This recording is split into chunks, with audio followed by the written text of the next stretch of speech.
Okay, guys, so we got an interesting play here. Japan took their turn. As I suspected, he got his fighters in range to be ready to help with a stacking up here. Kind of the that's kind of the play with the when you have the G1 tank build. Their goal is to get to Caucasus and get those fighters in as quickly as possible. Which again, that was my whole reason to moving UK back, is so that we can help Dead Zone Caucasus, which we're going to talk a little bit more about here in just a moment. So I also, he'll be able to stack Ukraine, but I hope to create some headaches with him up here and both sides of the world. So let's go back to what his wrong button. His purchase. He did buy 2 transports, a sub, and 3 infantry. So normally I say if they do 2 transports or less, it's KGF time. Or that's one of the criteria that kind of leads to it. However, I am thinking we're going to get to do a KJF again with good old Mr. Matzestinkt with a tank build on G1.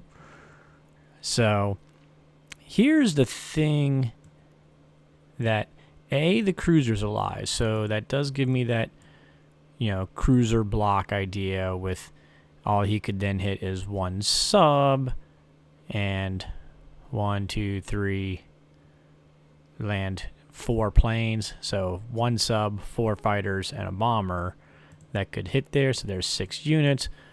We would have 1, 2, 3. We could fly 2 fighters, 4, 5. We can build another carrier, land a fighter, another fighter, and build a fighter, and we are good. However, more interesting for me is the fact that he's got battleship cruisers, 2 carriers with no fighters on the carriers. So that gives me 2 subs that can hit there, a fighter, a bomber, and I think he might have lost track of that. The fact that this bomber can go 1, 2, 3, 4, 5, 6. So I've got 2 bombers, a fighter, and 2 subs that could take a shot at his battleship cruiser and 2 carriers. And that's the big yummy item right there, is the 2 carriers. And this gives me a 2/3 chance of wiping this fleet with 2 bombers, 2 subs, and a fighter. So with the UK able to wipe out 2 carriers and a battleship, that would leave it wide open for the US to go wild. Now, that's assuming dice cooperate, which we always know that is a risk. At the same time, even if I designate all those to attack C-Zone 61, that leaves me 2 fighters, 5 infantry, and a tank that can hit Caucasus. So if he went 2 infantry and an AA, 9 tanks in, I could do a 1-round hit of 5 infantry, a tank, and 2 fighters. He's most likely to get 5 to 6 hits, so my 2 fighters, the most critical part, should live. And then he could fly those 6 fighters in, and then I would have my Russian turn to then attack. And so to be comfortable, I would like to have 14 infantry, 4 artillery, 2 tanks, and 2 fighters on that attack. According to the calculators, 13 infantry be okay. The build I'm looking at is 4 infantry, 4 artillery. I've got 28 points to score. The artillery is good early rounds Russian builds against a tank build. So 4 infantry, 4 artillery would already be here. I would need to keep 9 more infantry, ideally 10 more infantry on base. So there's 5 of them. 5 come there. That leaves 1 infantry, possibly 2 if I need to, plus these 2. So I'll have 3 to 4 infantry, 2 artillery, and 3 tanks to attack, or 2 tanks, excuse me, to attack Karelia with. Okay, so it's all going to get a little bit tighter than I thought, but we're just going to go with this. I've already kind of committed to it. We want to do this block, take Karelia, block him from being able to take Karelia back. That's why we used our bomber to clear out that Bellow Man. My units are a little bit thinner than I thought, so we're going to give him some opportunities to do something here, but we're going to take advantage of the fact that we're going to have that positive battle in Season 61. We're going to be optimistic that that's going to go well. We're going to get a top 2/3 result and be able to wipe these guys out. And then that'll leave me already with a battleship to destroyer, sub, carrier, all the way up into the front, pressuring them versus their battleship destroyer, 2 subs. And then we're going to go into a little bit of the build battle, cruiser, and I've got my 2 carriers, and then so forth. So hopefully we should be able to overtake Japan quickly. Plus, with the U.S. putting pressure here, he'll have to consider building carriers and bringing fighters back, or these zones are going to be dead zoned. Sea zones will be dead zoned, and he's not going to like that. So those Japan fighters might not be able to go forward anyways. And if we can stall Germany out, with them not being able to produce at Karelia and not getting into Caucasus, then happy day. So here we go. For the U.S., we're going to do a normal KJF build for me. 2 destroyer, 2 subs, and a carrier.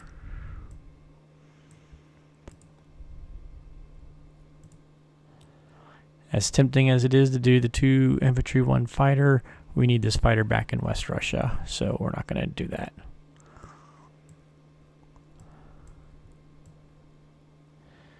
We do want to make sure that we take this shot.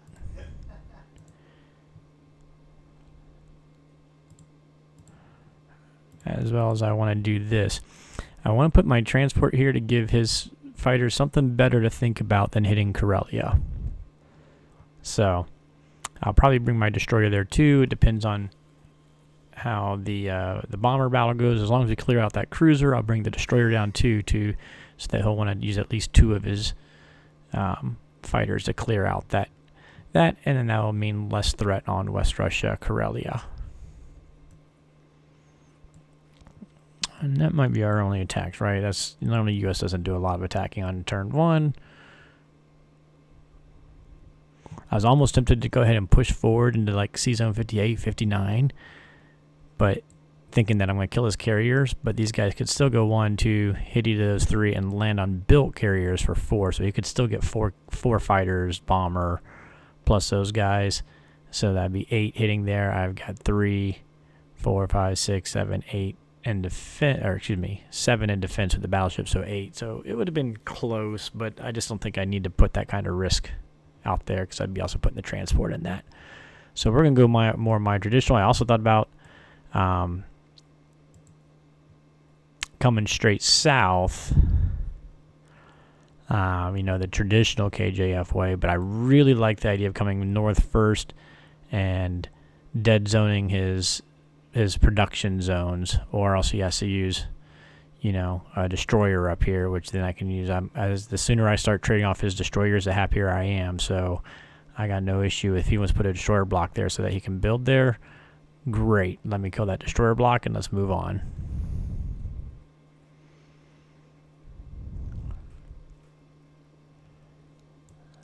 All right. So yeah, I think that's our only. Oh, he did not take Burma. I didn't even notice that.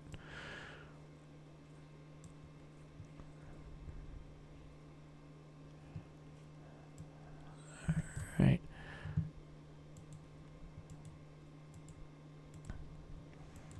I'd love to kill the cruiser and keep my bomber alive. That would be a fantastic outcome.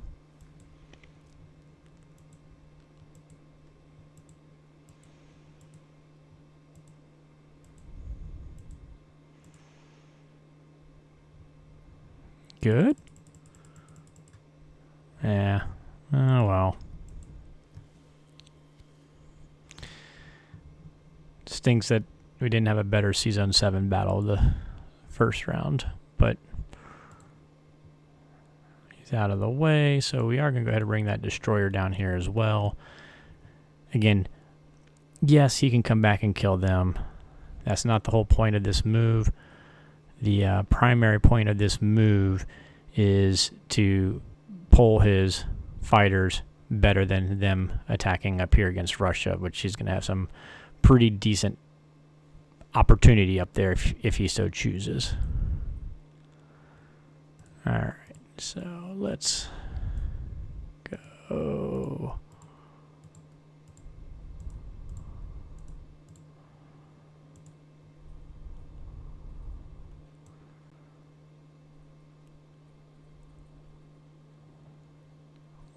I don't think there's any advantage of taking the sub the other way, because I also want him to be able to clear any blocks.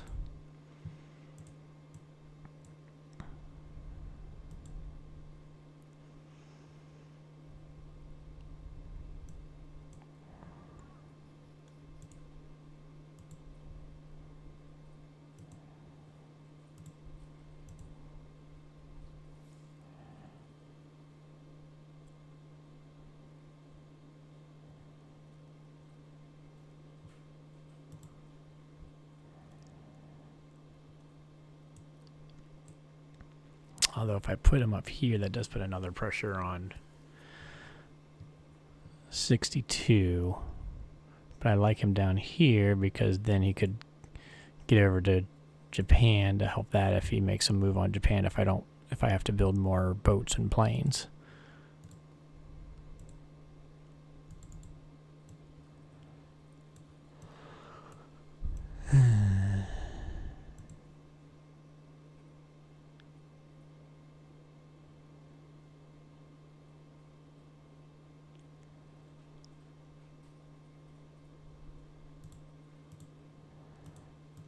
It's going to take... I know I was going to take the infantry and let the tank run over there, but right now I think I just want to be on the cautious side.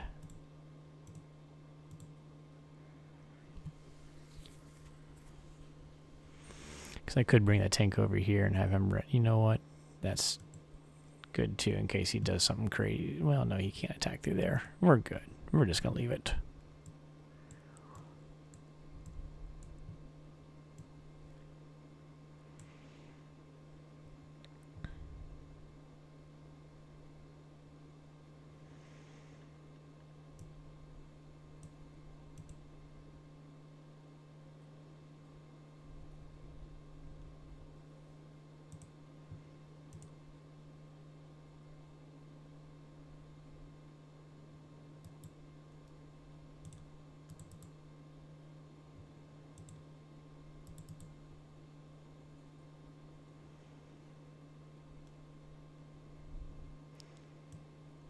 I did forget I was building a carrier.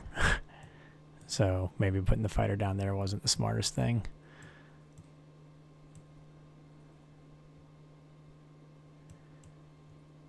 Oh well. It's late at night for me right now. Not thinking the smartest, I guess. Oh well. Alright, like I said, I do want 4 artillery as well as 4 men.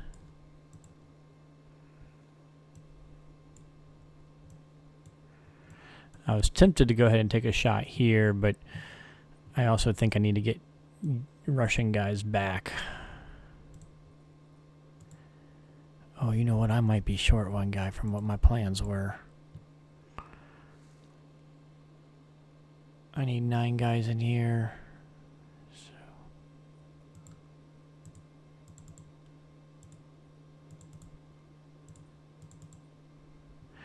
I need some...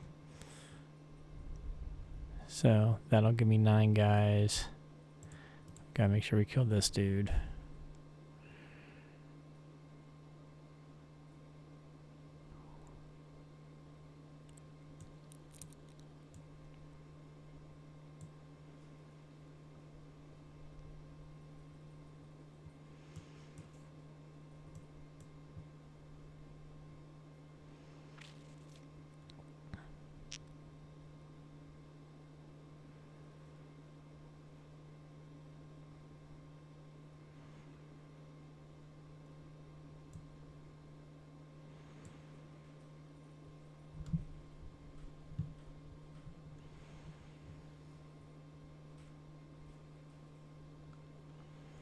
May not be super happy with this. We're going to see how that goes.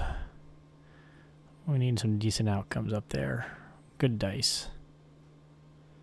Kind dice. Spinning around, doing my prayers, doing my dice god worships. All right, here we go.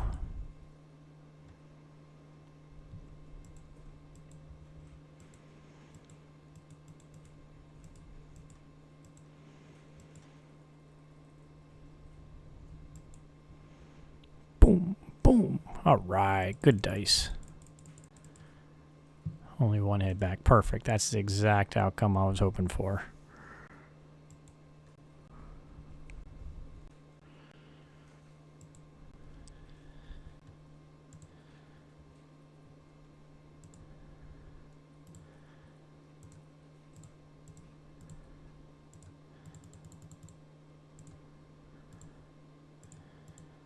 I forgot I didn't count that guy. I'll have him available too. Interesting. Well, he could do tank 6 hit, so we won't count on him. We're just going to keep it like we have it. Now, I could leave 2 here, and the main reason being that does give some landing zone where I could go 1, 2, 3, 4, and then catch this fighter coming in. 1, 2, 3. Plus, it just denies Japan. I also could put a guy up here, which I think that's what I'm going to do. Make him have to, he can use an infantry and he's got a bomber, but if he uses a transport to come up here, then I'm going to wipe him.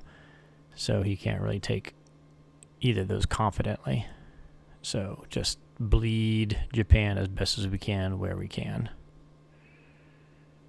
Kind of don't like the fact I put my fighter down here though. This is bugging me. I should have had that fighter up here.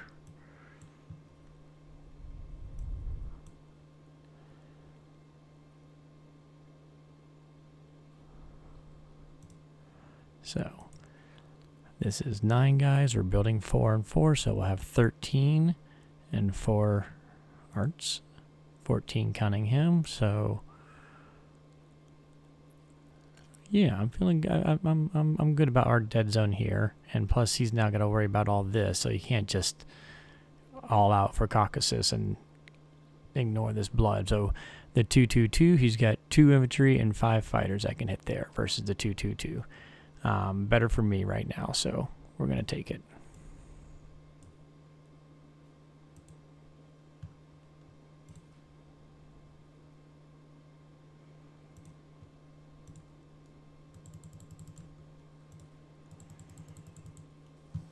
All right, so probably not your normal KJF opener that you're used to. It's not mine. Not normally doing it versus a 5 tank build. We'll see if he decides to play with the battleship and try and make the battleship do something. I'll give him a target here, hopefully better than this, as well as he's got these guys to worry about. So here we go. See how it goes.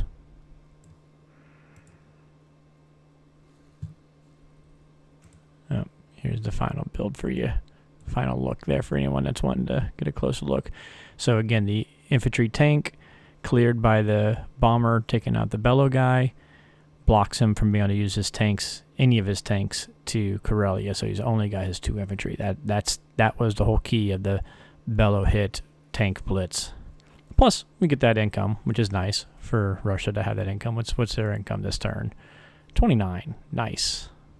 We'll take 29 income. Been really nice if we'd gotten 30. I should have found a way to get 30. That would have been nice. Nicer. Now I'm getting greedy. All right. Well, till next turn.